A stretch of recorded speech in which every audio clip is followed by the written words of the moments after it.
నమస్తే friends, group 1 group 2 sub inspector DSC లాంటి ఉద్యోగాలకి ఎంతగానో అవసరమయ్యే సబ్జెక్ట్ విటమిన్లు. ఈ విటమిన్లను ఫంక్ అనే జపాన్ శాస్త్రజ్ఞుడు కనుగొన్నాడు. ఈ విటమిన్లను అనేక రకాలుగా విభజించారు.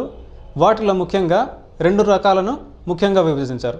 వాటిలో ఒకటి నీటిలో కరిగే విటమిన్లు, వాటిలో బి, సి అనేవి ముఖ్యమైనవి. తర్వాత కొవ్వులో కరిగే విటమిన్లు, వాటిని ఏ, డి, ఈ, కే అను రకాలుగా విభజించారు. మొదటగా విటమిన్ ఏ, దీని యొక్క శాస్త్రీయ నామం రెటినాల్. దీని యొక్క ఉపయోగాలు ఎక్కువగా రేచీకటి రాకుండా నివారిస్తుంది, తర్వాత దృష్టి లోపం రాకుండా నివారిస్తుంది, అలాగే చర్మం పొడిబారకుండా కాపాడుతుంది. దీని లోపం వల్ల కలిగే వ్యాధులు చిన్నపిల్లలలో రేచీకటి మరియు చర్మం వృద్ధులకు ఏ విధంగా కనిపిస్తుందో ఆ విధంగా కనిపిస్తుంది. దాన్ని ఏమంటారంటే జెరాఫ్థాల్మియా అంటారు. తర్వాత విటమిన్ డి, దీని యొక్క శాస్త్రీయ నామం క్యాల్సిఫెరాల్. ఈ డి విటమిన్ ఎక్కువగా సూర్యకాంతిలో ఎక్కువగా లభిస్తుంది. అలాగే ఆకుకూరలు, పళ్ళు, తర్వాత చేపలలో ఎక్కువగా లభిస్తుంది. వీటి యొక్క ఉపయోగాలు ఎముకలు అత్యంత దృఢంగా ఉంటాయి. ఇవి ఎక్కువగా సాయంత్రం సమయంలో సూర్యకాంతిలో ఎక్కువగా లభిస్తుంది. దీని లోపం వల్ల కలిగే వ్యాధులు చిన్నపిల్లలలో రికెట్స్ వ్యాధి అనేది వస్తుంది. దానికి కారణం ఏంటంటే ఎముకలు పొడిబారడం, తర్వాత పెళుసుగా మారడం. అలాగే చిన్నపిల్లల్లో ఎముకల పెరుగుదల అనేది కూడా తగ్గిపోతుంది. తర్వాత విటమిన్ ఈ, దీని యొక్క శాస్త్రీయ నామం టోకోఫెరాల్. దీని యొక్క అత్యంత ఉపయోగకరం ఏంటంటే ఎర్ర రక్త కణాల జీవిత కాలాన్ని పెంచుతుంది. ఇది ఎక్కువగా ఎక్కడ లభిస్తుందంటే ఆకుకూరలు, మొలకెత్తిన విత్తనాలలో ఎక్కువగా లభిస్తుంది. అలాగే దీని యొక్క లోపాలు పురుషులలో వంధ్యత్వం వస్తుంది, తర్వాత స్త్రీలలో గర్భస్రావం అనేది జరుగుతుంది, ఎర్ర రక్త కణాల కౌంట్ అనేది బాగా తగ్గిపోతుంది. నెక్స్ట్ విటమిన్ కే, దీని యొక్క శాస్త్రీయ నామం ఫిలోక్వినాన్. ఇది ఎక్కువగా పాలు, చేపలు, వేరుశనగ, సన్ఫ్లవర్ ఆయిల్లో ఎక్కువగా దొరుకుతుంది. ఇది ఎక్కువగా రక్తం గడ్డకట్టడానికి తోడ్పడుతుంది. అంటే మనకు ఎప్పుడైనా దెబ్బలు తగిలినప్పుడు రక్తం అనేది వెంటనే ఇమీడియట్గా గడ్డ కడుతుంది. దీని యొక్క లోపం ఏంటంటే రక్తస్రావం అనేది జరుగుతుంది. ఇంతవరకు ఏ, డి, ఈ, కే అనే విటమిన్ల గురించి తెలుసుకుందాం. ఇప్పుడు బి మరియు సి విటమిన్ల గురించి తెలుసుకుందాం. బి విటమిన్లో ఉన్న విలక్షణత కారణంగా బి విటమిన్లను మళ్ళీ తర్వాత 7 రకాలుగా విభజించారు. వాటిని అన్నింటినీ కలిపి బి కాంప్లెక్స్ విటమిన్స్ అనేది చెప్పేసి అంటారనమాట. వాటిలో మొట్టమొదటిది B1. దీని యొక్క శాస్త్రీయ నామం థైమిన్. ఇది ఎక్కువగా లభ్యమయ్యే పదార్థాలు తల్లిపాలు మరియు తవుడు, మాంసం, వేరుశెనగ, పాలిష్ పట్టని బియ్యంలో లభిస్తుంది. అయితే దీని లోపం వల్ల కలిగే వ్యాధులు వచ్చేసి బెరిబెరి వ్యాధి అనేది వస్తుంది. ఎందుకంటే ఎక్కువగా పాలిష్ చేసిన బియ్యాన్ని మనం భుజించడం వల్ల ఈ బెరిబెరి వ్యాధి అనేది లభిస్తుంది. తర్వాత B2, దీని యొక్క శాస్త్రీయ నామం రైబోఫ్లేవిన్. ఇది ఎక్కువగా పాలు, గ్రుడ్లు, కాలేయంలలో ఎక్కువగా లభిస్తుంది.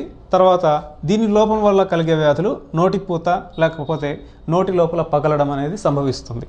తర్వాత విటమిన్ B3, దీని యొక్క శాస్త్రీయ నామం నియాసిన్. ఇది ఎక్కువగా మూత్రపిండాలు, కాలేయం, మాంసంలో ఎక్కువగా లభిస్తుంది. మీరు ఒక్కసారిగా కనుక గమనించినట్లయితే ఇవి లభ్యమయ్యే పదార్థాలన్నీ కూడా పాలు, గ్రుడ్లు, మాంసం, కాలేయంలలో ఎక్కువగా ఉంటాయి. తర్వాత దీని యొక్క లోపం వల్ల కలిగే వ్యాధులు పెల్లగ్రా అనే వ్యాధి ఎక్కువగా సంభవిస్తుంది. తర్వాత చర్మం అనేది పొలుసులుగా మారుతుంది. అంటే చలికాలం ఎలాగైతే పొలుసులుగా మారుతుందో ఆ విధంగా మారుతుంది. తర్వాత అతిసార వ్యాధి అనేది ఎక్కువగా జరుగుతుంది. తర్వాత B5, ప్యాంటోథెనిక్ ఆమ్లం. ఇది కూడా కాలేయం, మాంసం మరియు మూత్రపిండాలలో ఎక్కువగా లభిస్తుంది. దీనివల్ల అరికాళ్ళు మరియు అరిచేతుల్లో ఎక్కువగా మంటలు అనేవి వస్తుంటాయి. అంటే ఎక్కువగా వచ్చేసి ఇరిటేటింగ్ సెషన్ అనేది ఎక్కువగా ఉంటుంది. తర్వాత B6, పెరిడాక్సిన్. ఇది ఎక్కువగా గ్రుడ్డు సొన అంటే తెల్ల సొనలో ఎక్కువగా లభిస్తుంది. తర్వాత కాలేయం మరియు మాంసంలో ఎక్కువగా లభిస్తుంది. దీని లోపం వల్ల కలిగే వ్యాధులు చిన్నపిల్లల్లో మూర్ఛ, తర్వాత పెద్దవాళ్ళలో ఎక్కువగా వాంతులు అనేవి జరుగుతూ ఉంటాయి. తర్వాత B9, ఫోలిక్ యాసిడ్ అంటారు దీనిని. ఇది కూడా గ్రుడ్లు, పాలు మరియు తృణధాన్యాలు మరియు తర్వాత పళ్ళలో ఎక్కువగా వస్తుంది. దీని లోపం కారణంగా రక్తహీనత, తర్వాత అతిసారం, తెల్ల రక్త కణాల సంఖ్య అనేది బాగా తగ్గుతుంది. ఈ ఫోలిక్ యాసిడ్ యొక్క లోపం కారణంగా జరుగుతుంది. తర్వాత వీటిలో చివరిది B12. దీని యొక్క శాస్త్రీయ నామం సైనోకోబాలమిన్ అంటారు. ఇది ఎక్కువగా పెద్ద ప్రేగులో ఉన్న ఒక రకమైన బ్యాక్టీరియాతో మాత్రమే ఉత్పత్తి అవుతుంది. ఇది బయట ఉత్పత్తి కాదు. దీని లోపం కారణంగా హానికర రక్తహీనత అనేది జరుగుతుంది. అంటే ఎక్కువగా రక్తం అనేది వృధాగా పోతుంది. తర్వాత చివరిది సి, విటమిన్ సి. దీని యొక్క శాస్త్రీయ నామం ఆస్కార్బిక్ ఆమ్లం. దీన్ని యాంటీ ఆక్సిడెంట్గా కూడా పిలుస్తారు. ఇది ఎక్కువగా సిట్రిక్ యాసిడ్ బేస్డ్ ఎక్కువగా ఉన్న పళ్ళలో ఎక్కువగా లభిస్తుంది. అంటే ఏంటంటే ఎక్కువగా నిమ్మజాతి పళ్ళలో ఎక్కువగా లభిస్తుంది. అంటే ఉదాహరణకి నిమ్మ, ఉసిరి, జామ, తర్వాత బత్తాయి ఇలాంటి పళ్ళలో ఎక్కువగా లభిస్తుంది. దీని యొక్క లోపం కారణంగా స్కర్వీ అనే వ్యాధి ఎక్కువగా వస్తుంది. తర్వాత చిగుళ్ళ వాపు, తర్వాత చర్మం కింది నాళాలు అనేవి ఎక్కువగా చిట్లుతాయి. అయితే ఈ విటమిన్ బి-సిలలో ఎక్కువగా ఉపయోగాల కంటే కూడా ఎక్కువగా లోపాలు అనేవి ఎక్కువగా మనము తెలుసుకోవాల్సి వస్తుంది. ఏడిఈకే విటమిన్లలో ఏంటంటే ఉపయోగాలు కూడా తెలుసుకోవాలి. ఈ బి మరియు సిలలో వచ్చేసి అవి ఏ పదార్థాలలో లభ్యమవుతాయి, వాటి లోపం వల్ల కలిగే వ్యాధుల మన గురించి మనం తెలుసుకోవాలి. అయితే ఇక్కడ మీకు నేను 2 షార్ట్ కట్స్ చెప్తాను. ఒకటి B1, విటమిన్ బి, ఇక్కడ బెరీ బి, తర్వాత ఇక్కడ బిఎంబి. ఇది గుర్తుపెట్టుకోండి. ఏంటంటే బియ్యాన్ని ఎక్కువగా కడగడం వల్ల బెరీ వ్యాధి వస్తుంది. అది ఏ విటమిన్ వల్ల అంటే బి. గుర్తుపెట్టుకోండి, B1 బియ్యం ఎక్కువగా కడగడం వల్ల, అలాగే బి బెరీ.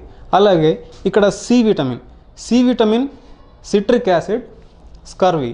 ఇది కూడా సి అనే ఒక ప్రొనౌన్సియేషన్తో ఒకటి గుర్తుపెట్టుకోండి. ఇలా విటమిన్ల యొక్క లోపాలు, తర్వాత మనము ఏ పదార్థాల్లో లభిస్తాయి వాటి యొక్క శాస్త్రీయ నామాలు అనేవి తెలుసుకున్నాం. Thank you.